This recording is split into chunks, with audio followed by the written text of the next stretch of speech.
अब हम लोग स्टार्ट करते हैं अपना डिस्कशन कि इंडियन इकोनॉमी ने कैसे रिएक्ट किया था 1991 में जब ग्लोबलाइजेशन का इंट्रोडक्शन किया गया था। देखिए 1991 में मैं आपको पर्टिकुलर डेट बता देती हूँ। इट वाज जुलाई यानी कि 24 जुलाई 1991 था जब ग्लोबलाइजेशन को इंडिया में इंट्रोड्यूस किया गया था। तो ग्लोबलाइजेशन में मेनली इसमें तीन फैक्टर्स थे, तीन इंपॉर्टेंट कॉन्सेप्ट थे जो इंट्रोड्यूस किए गए थे और ये एलपीजी के नाम से फेमस है।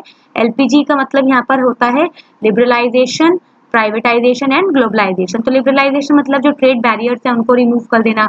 प्राइवेटाइजेशन का मतलब होता है निजीकरण, यानी कि जो हमारी प्राइवेट कंपनी है उनको ज्यादा एज देना, यानी जो पब्लिक इन्वेस्टमेंट है, गवर्नमेंट के हाथ में कंट्रोल है, उसको कम करके प्राइवेटाइज सेक्टर जो है उनको काफी इंडस्ट्रीज खोलने के लिए प्रमोट करना। एंड ग्लोबलाइजेशन मतलब जो बाहर की फॉरेन कंपनीज है उनको इंडिया में एंट्री देना और उनके लिए एक अच्छा फ्रेंडली एनवायरनमेंट क्रिएट करना। तो ये तीनों एलपीजी कॉन्सेप्ट इंट्रोड्यूस किए गए थे 24 जुलाई 1991 में। और ये पूरा का पूरा जो कॉन्सेप्ट है, जो पूरी की पूरी पिक्चर थी, इसको इंट्रोड्यूस करने का जो क्रेडिट है वो दिया जाता है डॉक्टर मनमोहन सिंह, जो 1990s में भारत के वित्त मंत्री थे यानी फाइनेंस मिनिस्टर थे। तो उन्होंने ये आइडिया पुट किया था इंडिया के सामने कि अब हम टाइम आ गया है कि इंडिया को भी अपनी जो इकोनॉमिक पॉलिसी है उसमें चेंज कर देना चाहिए। और देखिए 1991 की जो पॉलिसी है उसको न्यू इकोनॉमिक पॉलिसी के नाम से भी जाना जाता है, क्योंकि इंडिया में क्या था 1948 से ही पॉलिसीज बन रही थी जो आईपीआर 1948 बोलते हैं, IPR 1957, 1977, 1918 and 1991।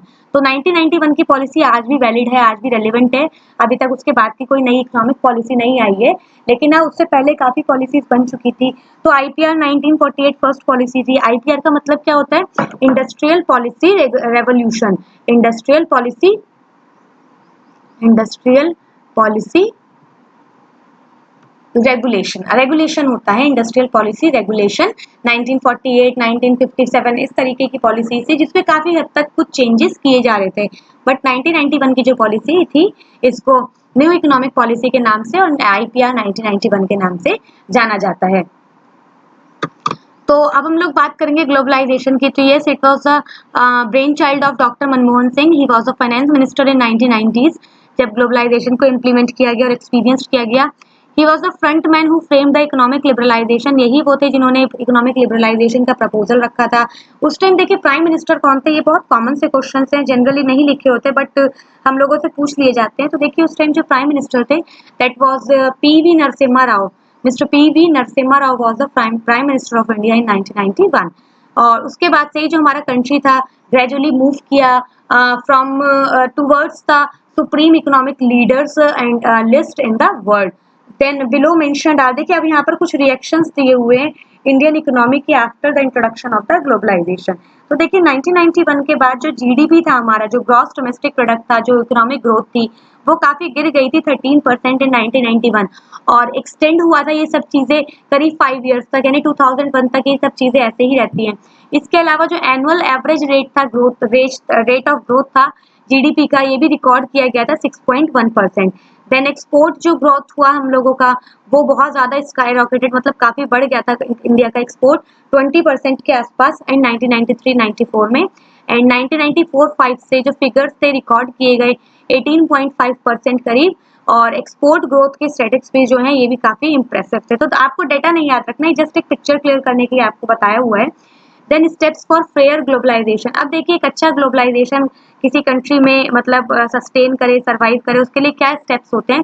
First of all proper implementation of labour laws, यानी कि उस कंट्री के जो लेबर लॉज हैं वो इस तरीके से उनको क्रिएट किए जाए, फ्रेम किया जाए कि जो अदर कंट्रीज आ रही है उनके लिए भी वो चीजें फेवरेबल साबित हो सके। तो ऐसा नहीं है आपके अपने कंट्रीज के जो लेबर लॉज है बहुत पुराने हैं, कॉलोनियल एरा के हैं और मतलब आपने उसमें बहुत चेंजेस नहीं किए हुए हैं, तो ऐसा नहीं होना चाहिए। With the changing time the law should also be changed. Then financial support to small producers. Yes, जो स्मॉल प्रोड्यूसर्स हैं उनके लिए कुछ एक्स्ट्रा बेनिफिट्स देना चाहिए, कुछ एक्स्ट्रा उनके लिए करना चाहिए, बिकॉज अल्टीमेटली वो सेक्शन जो होता है सोसाइटी का उस पर बहुत ज्यादा नेगेटिव इम्पैक्ट पड़ता है ग्लोबलाइजेशन प्रोसेस का और फॉरेन कंपनीज जो किसी कंट्री में वर्क करती हैं।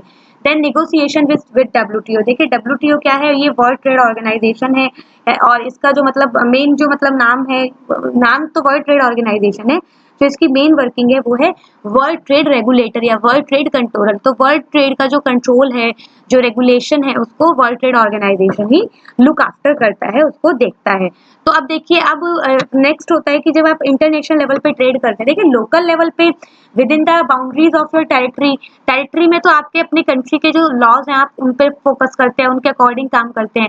बट इंटरनेशनल लेवल पे अगर इंटरनेशनल ट्रेड में किस कंट्रीज के बीच में कोई प्रॉब्लम आती है या कोई भी मतलब कुछ भी डिस्प्यूट हो जाता है, तो उसको सेटल कहाँ पर करना है, लॉस के बारे में कौन बात करेगा, ग्लोबल लॉस जो होंगे, तो उसके लिए एक बॉडी बनाई हुई है, एक इंस्टीट्यूशन है जो वर्ल्ड ट्रेड ऑर्गेनाइजेशन के नाम से फेमस है।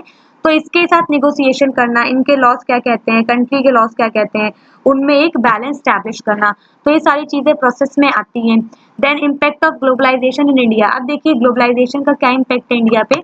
तो ग्लोबलाइजेशन और जो बहुत ज्यादा कंपटीशन बढ़ गया है, इसने क्या किया प्रोड्यूसर्स पे, इससे का अल्टीमेट बेनिफिट्स क्या है, कंज्यूमर्स को मिल रहा है। क्योंकि एक तो सबसे पहली बात है, उनके पास एक जो ऑप्शन है प्रोडक्ट्स के, सर्विसेज के, वो बहुत ज्यादा इन्हांस्ड हो गए हैं, बहुत मतलब एक वाइडर रेंज ऑफ प्रोडक्ट्स उनको अवेलेबल हो रही है। और सेकंड जो कॉस्ट है वो भी काफी उन लोगों के लिए कम हो गया है। तो जो फाइनल प्राइस है, यानी जेब से जो पैसा निकल रहा है, वो भी बहुत कम हो गया है। देन कंज्यूमर्स जो है they now enjoy the improved quality with low prices. अब देखिए उनको जो क्वालिटी है प्रोडक्ट्स की, वो भी काफी इम्प्रूव क्वालिटी मिल रही है, क्योंकि कंपटीशन बहुत टफ हो गया है बिटवीन द जो लोकल कंपनीज है और जो फॉरेन कंपनीज है, और लो प्राइसेस के साथ साथ और बहुत सारे प्रोडक्ट्स अवेलेबल हो रहे हैं। देन एज अ रिजल्ट ये जो पीपल हैं, they enjoy higher standard of living than was possible earlier. Obviously अब आपको जॉब एम्प्लॉयमेंट अपॉर्चुनिटीज मिल रही है और काफी बेनिफिट्स मिल रहे हैं, तो इससे क्या हुआ, टेक्नोलॉजी के साथ साथ उनका जो स्टैंडर्ड ऑफ लिविंग है वो भी काफी इम्प्रूव हो जाता है। देन प्रोड्यूसर्स को क्या बेनिफिट्स हैं, फॉरेन इन्वेस्टमेंट आती है उस कंट्री में, तो आपके पास पैसा होगा, आप एडिशनल इन्वेस्टमेंट कर सकेंगे प्लांट एंड मशीनरी में, टेक्नोलॉजी में और मैन पावर में, जहाँ भी आप लोगों को लगता है कि यहाँ पर इम्प्रूवमेंट की जरूरत है।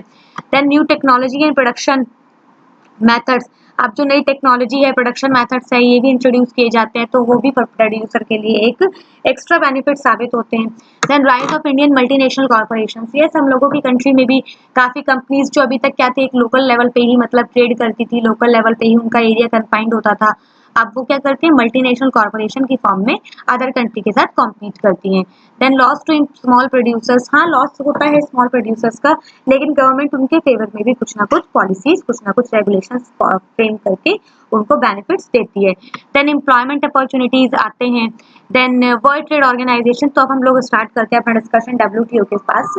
ये देखिए, ये टॉपिक बहुत इंपॉर्टेंट है, आपके एग्जाम में सीधे सीधे क्वेश्चन डब्ल्यूटीओ के कॉन्टेक्स्ट में आ जाते हैं, तो आपको इस टॉपिक पे बहुत ज्यादा फोकस करना है। तो मुझे लगता है हम लोग अपना ये लेक्चर अगली स्लाइड्स में स्टार्ट करेंगे। तब तक के लिए थैंक यू।